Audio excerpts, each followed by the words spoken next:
رسول خدا سے روایت ہے، ایک چھوٹا سا لفظ ہے اور اس کو 1000 مرتبہ کہنا ہے، اور اس کا ثواب کتنا ہے آپ سوچ ہی نہیں سکتے۔ رسول خدا فرما رہے ہیں اللہ تعالیٰ جو شخص رجب کے مہینے میں اس ایک لفظ کو 1000 مرتبہ کہے تو رسول خدا کے فرمان کے مطابق اللہ تعالیٰ جنت میں اس شخص کے لیے 100 شہر بنائے گا، ایک شہر نہیں، 100 شہر بنائے گا۔ اور یہ روایت میں مفاتیح الجنان سے بیان کر رہا ہوں، اور آپ سب کو پتہ ہے کہ مفاتیح الجنان مستند کتاب ہے، اس کی ہر روایت معتبر روایت ہے۔ آئیے آپ کو یہ حدیث سناتے ہیں رجب کے مہینے کے حوالے سے رسول خدا نے کیا فرمایا۔ لیکن اس سے پہلے آپ سب سے ریکویسٹ کروں گا، آپ کا اپنا چینل ہے، انشاءاللہ سپورٹ کریں گے، سبسکرائب کریں گے، تاکہ تعلیمات محمد و اہل بیت محمد کو ہم انشاءاللہ آگے پھیلاتے رہیں، اور انشاءاللہ یہ جو چھوٹی سی محنت ہے تبلیغ دین کے حوالے سے اس کو جاری رکھ سکیں۔ اللہم صلی علی محمد وآل محمد۔ اعوذ باللہ من الشیطان الرجیم، بسم اللہ الرحمن الرحیم۔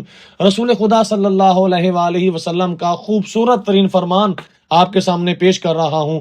رسول خدا سے روایت ہے جو شخص ماہ رجب میں 1000 مرتبہ لا الہ الا اللہ یہ کہے، لا الہ الا اللہ 1000 مرتبہ رجب کے مہینے میں جو شخص یہ کہے تو حق تعالی اس کے لیے 1000 نیکیاں لکھے گا، اور جنت میں اس کے لیے 100 شہر بنائے گا۔ میں قربان جاؤں میرے مولا، کتنی عظمت ہے اس مہینے کی، اور کتنا لطف ہے اللہ کا ہم مومنین کے لیے۔ ایک چھوٹا سا عمل ہے، یعنی 1000 دفعہ کہنا ہے لا الہ الا اللہ، اور اس کا ثواب کتنا ہے کہ اللہ تعالیٰ 100 شہر بنا دے گا اس مومن کے لیے جنت میں۔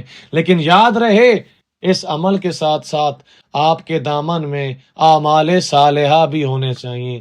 ایسا نہیں ہو سکتا کہ آپ اس کلمے کو 1000 دفعہ کہہ دیں اور آپ کا دامن اللہ نہ کرے عمل سے خالی ہو۔